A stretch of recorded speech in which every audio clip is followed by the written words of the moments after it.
အပိုင်း7မှာတော့မောင်ဝါတုတ်ကပစ္စည်းတစ်ခုကိုထုတ်ပြလာပါတယ်။ကြည့်ရတာတော့ပတ်စံနဲ့ပစ္စည်းကိုလဲမဲ့ပုံပါပဲ။ဝါတုတ်ပေးလိုက်တဲ့ပစ္စည်းကတော့လူကီတို့ခက်ခက်ခဲခဲတွားယူလာရတဲ့ပကြီးကားတစ်ချက်ပဲဖြစ်ပါတယ်။မင်းမှာနှလုံးသားမရှိတော့ဘူးငါတော်တော်လေးစားတယ်ကွာ။တကယ်ပဲဝါတုတ်ကဒီပတ်စံတွေကိုရဖို့အတွက်သူ့ရဲ့အဖွဲကိုတက်စာဖောက်ခဲ့တာပဲဖြစ်နေတာပါ။ဒါကိုလေလူကီကတီးသွားပြီးတော့မကြေးမချမ်းဖြစ်နေရတာပေါ့။ဝါတုတ်လူရုံမှာကောတစ်ဖက်မှာတော့ပစ္စည်းပေးပြီးတာကြောင့်ပတ်စံပေးဖို့အတွက်ပြင်ဆင်နေပါပြီ။တကယ်ပဲပတ်စံကတပြားတစ်ချက်တောင်ရောမနေပဲဘုံထဲမှာကပတ်စံနေအပြည့်ပါနေပါတယ်။ပတ်စံကိုမြင်တဲ့အခါမောင်ဝါတုတ်ကဖျက်ယူလိုက်ပြီးတော့ငါသာမရက်ဆက်ရင်ဒီတသက်ငါချမ်းသာမှာမဟုတ်ဘူးလို့ပြောလိုက်ပါတော့တယ်။ဒီတော့မောင်ဝါတုတ်ကထွက်သွားဖို့အတွက်နောက်လှည့်လိုက်တဲ့အခါကရုံးမှာအမာယွန်းတဲ့လူကတနက်ကိုမောင်းတင်လိုက်ပြီလေ။ပြီးရနဲ့မောင်ဝါတုတ်ရဲ့နောက်စီကိုတနက်နဲ့ထောက်ထားလိုက်တာကြောင့်မောင်ဝါတုတ်လည်းလန့်သွားခဲ့ပြီလေ။ဒါဘာလို့တာလဲမင်းတို့ဘာလို့ဖို့ကြမ်းစီနေတာလဲ။ဒါပေမဲ့မောင်ဝါတုတ်ရဲ့စကားတွေကစောက်ရမ်းကိုနောက်ကျသွားခဲ့ပြီလေ။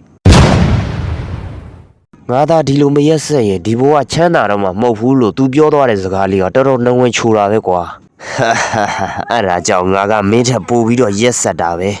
ဒီဘဲကြီးရဲ့လူရက်ကတော်တော်ကိုရွှရှာဖို့ကောင်းတာကတော့အမှန်ပါပဲဒါပေမဲ့လေသူ့ရဲ့အမှားတော့ဟုတ်မနေပြန်ဘူးလေမောင်ဝါတုတ်ကအရင်ဆုံးရက်ဆက်ပြီးတော့တစ္ဆာဖောက်ခဲ့တာကိုဒါကြောင့်ပဲသူဇလန်းသူရေးသွားတဲ့မောင်ဝါကတော့တိုးရိုင်ထဲမှာလဲပြီးတော့ကြံနေခဲ့ပြီလေဖေယားကြီးခေါင်းကိုတစ်ချက်တည်းနဲ့ပြစ်တတ်သွားတာဟာလူကီလည်းမောင်ဝါတုတ်ရဲ့အဖြစ်အပျက်ကိုမြင်ပြီးတော့ထိတ်လန့်သွားခဲ့ရပါတယ်လူကီကဥဆန်ဖြူဆိုတာဘယ်လိုလဲဆိုတာကိုစဉ်းစားနေခဲ့တာပေါ့ပြီးရနဲ့အဲ့ဒီနေရာကနေပြီးတော့ကြာနေလို့မကောင်းတာကြောင့်ထွက်လာခဲ့ပြီလေနောက်ဆုံးမှာတော့လူကီကသူ့ရဲ့အိမ်ရှိကိုရောက်လာခဲ့ပါတယ်ညီမဖြစ်သူကိုတွေ့တာနဲ့သူ့ရဲ့ညီမနာကိုအပြေးသွားခဲ့တာပေါ့ဟဲအကိုပြန်ရောက်လာပြီလားဒီနေ့အလုပ်ကဘလို့အခြေအနေရှိလဲဒီနေ့အခြေအနေကိုတော့မပြောပြတတ်တော့ပါဘူးညီမလေးဟာတော်တော်ကိုရှုပ်ထွေးတာပဲလာအိမ်ထဲဝင်ကြရအောင်ညီမဖြစ်သူကိုအိမ်ထဲကိုခေါ်နေတော့ဘေးနားကနေပြီးတော့အိမ်နီးနားချင်းဦးလေးကြီးကထွက်လာတာကိုတွေ့လိုက်ရပါတယ်အကူဒါညီမပြောတဲ့ဦးလေးကြီးပေါ့မနေ့ကပန်းသီးပေးတာသူလေအိမ်နီးနားချင်းဦးလေးကြီးကအပြင်ကိုအမိုက်သွားပြစ်မဲ့ပုံပါပဲမင်္ဂလာပါမင်းကနီနာရဲ့အကိုအကြီးဆုံးဇန်းဖြစ်ရမယ်ကွာအဲ့ဒီအမယုတ်ကဥဆန်ပြည့်ရဲ့လက်အောက်မှာအလုံးလုံးတဲ့ကိုရန်တော်နဲ့တူနေတာပဲဒါကြောင့်ပဲလူကီကဒီကြီးထားပြီးတော့ပြန်လဲနှုတ်ဆက်လိုက်ရတာပေါ့အမရွတ်တဲ့လူကတော့အိမ်နီးချင်းတွေဖြစ်တဲ့အတွက်တယောက်ကိုတယောက်ရင်းရင်းနှီးနှီးပြောဆိုနေပါတယ်ညမဖြစ်သူနီနာကတော့ဘူးမတိဘာမတိနဲ့ညစာအတူစားဖို့အတွက်တောင်ခေါ်နေပါသေးတယ်ဒါကြောင့်လူကီကတားလိုက်ရပြီးညစာကိုနောက်နေ့ကျမှပဲစားမယ်လို့လမ်းကြောင်းလွှဲလိုက်ရတာပေါ့လူကီကအမရွတ်ရဲ့အကြောင်းကိုသိနေတာကြောင့်သူ့ရဲ့ညမကိုအိမ်ထဲကိုမနှဲခေါ်သွင်းနေရပါတယ်အပြင်မှာမတက်ရက်နေတဲ့အမရွတ်ကတော့အနှဲငယ်ကြောင်သွားခဲ့ရတာပေါ့ကြည့်ရတာတော့လူကီရဲ့ပုံစံကိုမတင်ကားတော့တဲ့ပုံပါပဲအိမ်ထဲမှာတော့ညီမဖြစ်သူကသူ့ရဲ့အကိုအတွက်ညစာပြင်ပေးဖို့အတွက်လုပ်နေပါတယ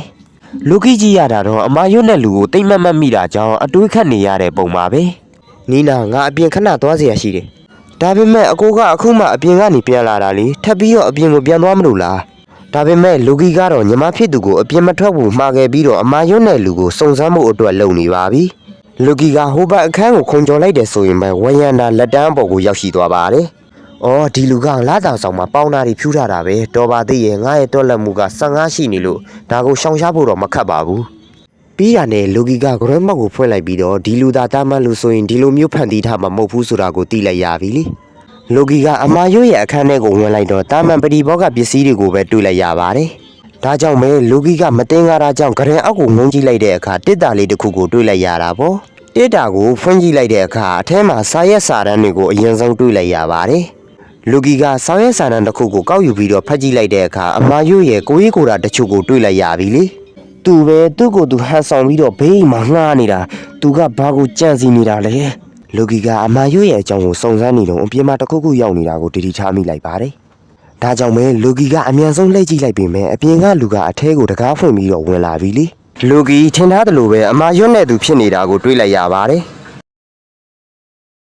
်အမရွတ်တဲ့လူကလူကီရှိနေတာကိုသိနေတာကြောင့်ထွက်လာခဲ့ဆိုပြီးတော့အော်နေပါပြီ။သူငေါ့တွေ့သွားလို့မဖြစ်ဘူး။သူငေါ့တွေ့သွားရင်သူသေးကိုသေးတိုက်ခတ်ရလိမ့်မယ်။ဟိုလူကတော့တကားရှိမှမတက်ရပြီးတော့ကိုစောင့်နေပါတယ်။လူကီလည်းဒီတော့ချွေးစည်းတွေပါပြန်လာပြီလေ။မင်းပုံးနေတာကိုငါသိတယ်။အခုချီချင်းထွက်လာခဲ့ရင်တော့ကောင်းလိမ့်မကောင်းလေ။ငါပြောနေတော့ထွက်မလာလို့ကတော့အကုန်စောက်ကျိုးတွေနေကုန်လိမ့်မယ်နော်။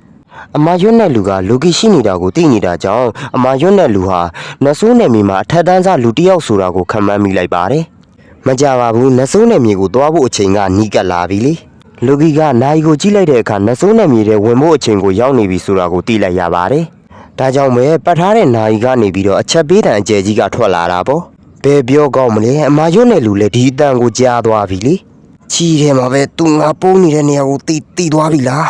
းပြောလို့တော့မဆုံးသေးအမရွတ်နဲ့လူကလူကီရှိတဲ့နေရာကိုတနက်နဲ့ပြစ်ထည့်လိုက်ပြီလေတနက်ကြီးစံကလူကီရဲ့မျက်နှာနာကိုတန်းပြီးတော့ကိုကြာလာပါတယ်နိုင်ကနေပြီးတော့လေနတ်ဆိုးနယ်မြေကိုသွားဖို့အတွက်ဂိတ်ဝါကလည်းပေါ်လာပြီလေဒါပေမဲ့တနက်ကြီးစံကလူကီကိုထိကန်နီးလေးမှာပဲနတ်ဆိုးနယ်မြေကခေါ်သွားခဲ့ပါပြီကရုံးလေအလင်းရောင်တွေကိုတွေးလိုက်တာကြောင့်အနှဲငယ်မှင်တက်သွားခဲ့ပါတယ်ဒါကြောင့်ပဲပုံအောင်နေတယ်လို့ထင်ရတဲ့ဂရင်ကိုချက်လောက်နဲ့ကန်ထုတ်ပြီးတော့ဖယ်ရှားလိုက်ပါတယ်ဒါပေမဲ့သူထင်သားသလိုဟုတ်မနေပဲကျမ်းပြင်ကြီးကိုသာတွေးလိုက်ရတာကြောင့်ကြည်စံကိုသာပြန်ကောက်လိုက်ရတာပေါ့။အော်ဒီကောင်ကနတ်ဆိုးနယ်မြေတွေကိုရှင်းနိုင်အတိဝင်သွားတာပဲဟာ။မင်းပြန်လာတော့ငါကဒီမှာပဲစောင့်နေမယ်ကောင်စိုးလေးရဲ့။အမရွတ်တဲ့လူကတော့လူကီနတ်ဆိုးနယ်မြေတွေကပြန်လာရင်အသေးအသက်မဲ့ပုံပါပဲ။တစ်ဖက်ကမောင်မင်းကြီးသားကတော့နတ်ဆိုးနယ်မြေတွေကအဝတ်စားကိုပြောင်းလဲသွားပါပြီ။လူကီအထဲကိုရောက်ချင်းဆက်စတန်ကပေါ်လာပါတယ်။ဟိုမှာရွတ်တဲ့လူကငါ့ကိုတွေ့သွားပြီဒါကြောင့်သူငါ့ကိုအဲ့ဒီနေရာမှာပဲစောင့်နေလိမ့်မယ်ငါဒီမှာကလည်းအကြာကြီးနေလို့ကမဖြစ်ဘူးနတ်ဆိုးနယ်မြေထဲမှာက10နာရီပဲနေလို့ရတာကြောင့်လူကီကပြန်ကိုသွားရမှာပါစစ်စတန်းကနေပြီးတော့နတ်ဆိုးနယ်မြေထဲကနေကြိုးစိုးပါတယ်ဘယ်အဆင့်ကိုဝင်ကျင်လဲလို့မေးနေတာကြောင့်လူကီကနံပါတ်4ကိုနှိပ်လိုက်တာပေါ့လူကီကအမာရွတ်နဲ့ရှင်ချဖို့ဆိုရင်ရတဲ့အချိန်လေးအတွင်းမှာအဆင့်တွေအများကြီးတက်ဖို့လိုပါလိမ့်မယ်ဒီလိုနဲ့လူကီတယောက်ကတော့နတ်ဆိုးနယ်မြေထဲကိုရောက်ရှိလာတာပေါ့ဘာလဲဟာဒီအကာအကွယ်ကြီးကရှိနေသေးတာလားရောက်ချင်းနတ်ဆိုးနယ်မြေကတောင်ဝင်ရှိသူတွေလှုပ်ထားတဲ့အကာအကွယ်ကိုအရင်ဆုံးတွေ့လိုက်ရပါတယ်ဒါကြီးကထိုင်ငါဘလို့အပြင်ကိုထွက်ရမှာလဲမိစ္ဆာတွေနဲ့ဘလို့တိုက်ခတ်ပြီးတော့ပိုအားကောင်းလို့လှုပ်ရမှာလဲဟာလူကီတယောက်ကတော့အစင်လေးမှာစတင်ပြီးတော့တိုင်ပတ်နေပါပြီငါကဒီမှာ10နာရီတော့စောင့်နေရတာကွာဘယ်တော့ဒီကြောက်ကမ်းပါကိစ္စကပြီးမှလဲစွန်စားသူတွေကအမျိုးမျိုးဖုံဖုံပြောနေတာကြောင့်တရင်ထူးတွေလည်းကြားလိုက်ရတာပေါ့အေးငါကြားတာကတော့ကြောက်ကမ်းပါတွေကဘောဒီမာတာဒီကိစ္စတွေကပြီးမှာပဲကွာဒါကြောင့်ပရိုဖက်ရှင်နယ်ကစားသမားတွေကတော့အဖွဲတွေဖွဲ့ပြီးတော့သွားနေကြတာပဲဟိဟာဒါပေမဲ့ကြောက်သေးကိုဝင်ဖို့အတွက်ဘာဖိတ်စာကက်ဆိုတာလိုတယ်လို့တော့ငါကြားဘူးတယ်ဟာဒါပေမဲ့အဲ့ဒီဘုတ်ကိုနိုင်ဖို့အတွက်က100မှာ1ယောက်တောင်ရှိပါမလားမသိပါဘူးကွာအဲ့ဒီမှာကအန်ဒီရီများသလိုစုလက်တွေကလည်းများတယ်ဆိုပဲငါတို့လိုကစားသမားတွေကတော့ဟေးဖိတ်စာကက်ရရင်တော့မှမသွားဘူးစွန်စားသူတွေပြောနေကြတဲ့စကားတန်ကိုကြားနေတာကြောင့်ဖိတ်စာကက်ကိုလူကီကကြည့်လိုက်ပါတယ်ဒါဆိုရင်ငါကသွားလို့ရတာပေါ့ဖိတ်စာကက်ကိုကြည့်နေလူကီတယောက်ကတော့အသွေးများနေခဲ့ပြီလေဒီအချိန်မှာပဲတွင်းနဲ့ကြီးကတော့စတင်ပြီးတော့ပွင့်သွားပါပြီစစ်စတန်ကနေပြီးတော့ဖိတ်ကြားကက်ကိုအသုံးပြုပြီးတော့ဝင်ရောက်လိုပါသလားလို့မေးနေခဲ့တာပေါ့ငါဒီအချိန်နောက်ကဆင့်တွေကိုသွားပြီးတော့မိစ္ဆာတွေကိုနှိမ်နေတော့မှစုလက်တွေကရတော့မှာမဟုတ်ဘူးဟာတကယ်လောကကိုသွားပြန်ရန်လဲအပြင်မှာငါ့ကိုတောက်ဖို့စောင့်နေတဲ့လူကရှိနေသေးတယ်ဒီတော့ငါမှရွေးချယ်စရာတစ်ခုပဲရှိတော့တယ်ဘယ်ပြောကောင်းမလဲလူကီကတော့ဝင်သွားခဲ့ပါတယ်ဒါကြောင့်မဲဝင်မယ်လို့နှိမ့်လိုက်တဲ့အခါ3စက္ကန့်စောင့်ပြီးတဲ့နောက်ကြောက်ကမ်းမရှိကိုရောက်ရှိလို့သွားခဲ့ပြီလေအထဲမှာတော့စုပ်ပြက်တက်နေတဲ့အဆောက်အဦတွေနဲ့နီရဲနေတဲ့မီလီယံတွေကိုသာတွေ့လိုက်ရတာပေါ့ဖိတ်စာကဲရှိလို့ဝင်လာတဲ့ကစားသမားတွေကိုလည်းအများအပြားတွေ့လိုက်ရပါတယ်ဒီအထဲမှာလူကီတယောက်ကလည်းအပေါင်ဝင်ပေါ့ကြည်ရတဲ့လောက်ကတော့တချို့ကဝင်ဘူးတဲ့သူရှိတယ်လို့တချို့ကလည်းအခုမှစဝင်တဲ့လူတွေလည်းရှိနေတဲ့ပုံပါပဲဒီကြောက်ကမ်းပါးထဲမှာတော့နိုင်ငံသားကစားသမားတွေကိုပါတွေ့လိုက်ရပြီလေအရှိကအကောင်ကြီးဆိုရင်စာမူတိုင်းဝစ်စုံဝင်ပြီးတော့နှက်ခမ်းညီပါဆိုးထားပါသေးတယ်ဒီအချိန်လူကီရဲ့နောက်မှာလူတစ်ယောက်ကလူကီရဲ့ပခုံးကိုလာပြီးတော့ပုတ်လိုက်ပါတယ်ဒါကြောင့်ပဲမောင်မင်းကြီးသားကလှည့်ကြည့်လိုက်တာပေါ့တွေးလိုက်ရတဲ့သူကတော့လူနာပဲဖြစ်နေတာပါလူနာကလူကီကိုတွေ့သွားတာကြောင့်နှုတ်ဆက်လိုက်တာပါနောက်ဆုံးတော့ငါမင်းကိုရှာတွေ့ပြီပဲဟာလူနာကသူ့ရဲ့အသက်ကိုကယ်ပြီးကြတဲ့ကကျေးဇူးဆက်ဖို့လိုက်ရှာပေမဲ့မတွေ့ခဲ့ပါဘူးအခုလိုနေရာမျိုးမှာတွေ့မယ်လို့လဲသူမကဘယ်ထင်ထားပါမလဲဒီအချိန်မှာပဲအနောက်ကဓားလဲထားတဲ့လူတစ်ယောက်ကစကားဝင်ပြောလာပါတယ်အော်ဒါကနင်ပြောနေတဲ့ကျေးဇူးရှင်ဆိုတာသူလားဟုတ်တယ်လေဦးလေးဤပန်ဒါကကျမရဲ့ကျေးဇူးရှင်ပဲအော်ရပါတယ်ဗျာကျွန်တော်ကသူမဒုက္ခရောက်နေတာကိုတွေ့လို့ကူညီပေးလိုက်ရုံပါပဲပြီးရနဲ့လူနာကသူ့ရဲ့ဦးလေးဤပန်နဲ့သူ့ရဲ့မောင်လေးကိုလူကီနဲ့မိတ်ဆက်ပေးလိုက်ပြီလေဒီတော့မောင်ဖြစ်သူကလည်းလူကီကိုပြုံးပြပြီးတော့နှုတ်ဆက်လိုက်တာပေါ့မင်းကဒီကိုတယောက်တည်းလာရဲတယ်ပေါ့ဒါပေမဲ့နတ်ဆိုးနယ်မြေနဲ့တော့မတူဘူးနော်ဒီမှာကကြောက်စရာကောင်းတဲ့မိစ္ဆာတွေလည်းရှိတယ်လို့နိုင်ငံသားကစားသမားတွေလည်းရှိနေတယ်ကွာ ဒါကြောင့်ပဲကစားသမားတွေကြားမှာရန်ပွဲတွေကတော့ရှိနေစမြဲပဲလူနာရဲ့ဦးလေးအီဗန်ကလူကီကိုအဖွဲထဲဝင်ဖို့အတွက်ပြောချင်နေတာပါဒီတော့လူနာကလည်းဝင်ပြီးတော့ထောက်ခံတော့တာပေါ့ဟုတ်တယ်နော်လူကီဦးလေးအီဗန်ကနဆိုးနယ်မြေထဲမှာထူးချွန်တဲ့လူတစ်ယောက်ဆိုတော့မင်းနာငါတို့နဲ့နေရင်လုံးကျုံမှာပဲနဆိုးနယ်မြေထဲမှာအဆင့်တွေကအမျိုးမျိုးရှိနေပါသေးတယ်အငယ်စားစွန်စားသူလိမ်မာပါနဲ့တဲ့သူထူးချွန်သူအစွမ်းထက်တဲ့သူထူးကဲတဲ့သူအဓိပတိဆိုပြီးတော့ရှိကြပါတယ်အခုဦးလေးအီဗန်ကတော့ထူးချွန်တဲ့သူဆိုတော့အရန်ကိုအစွမ်းထက်မှာကတော့တေးကြပါတယ်လူကီကအခုမှပထမဆုံးစောက်ရောက်တာကြောင့်ဒီအထဲမှာကအရန်ကိုအန်ရများတယ်ဆိုတာကိုသိလိုက်ပါတယ်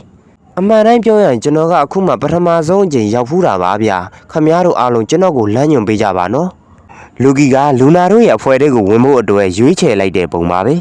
ဟာမင်းကမာနာမကြည့်ဘူးပဲကွာငါကတော့မင်းရဲ့ပုံစံကိုကြိုက်သွားပြီဟေ့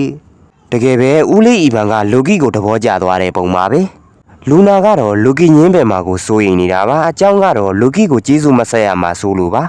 လူကီအဖွဲတွေကိုဝင်လိုက်တဲ့ဆိုရင်ပဲဦးလေးအီဗန်ကတယောက်ကြောင်းတယောက်တီးဖို့အတွက်တယောက်ရဲ့စွမ်းရည်ကိုတယောက်တီးထားဖို့လိုလိမ့်မယ်လို့ပြောလာပါတယ်ပြောချင်တာကတော့ကိုယ့်ရဲ့စွမ်းရည်စစ်မှန်ကိုပြခိုင်းချင်တာပါဒီတော့လူကီလည်းသဘောတူလိုက်ရတာပေါ့ပထမဆုံးစွမ်းရည်ကိုစပြမယ်လူကတော့ဦးလေးအီဗန်ပါ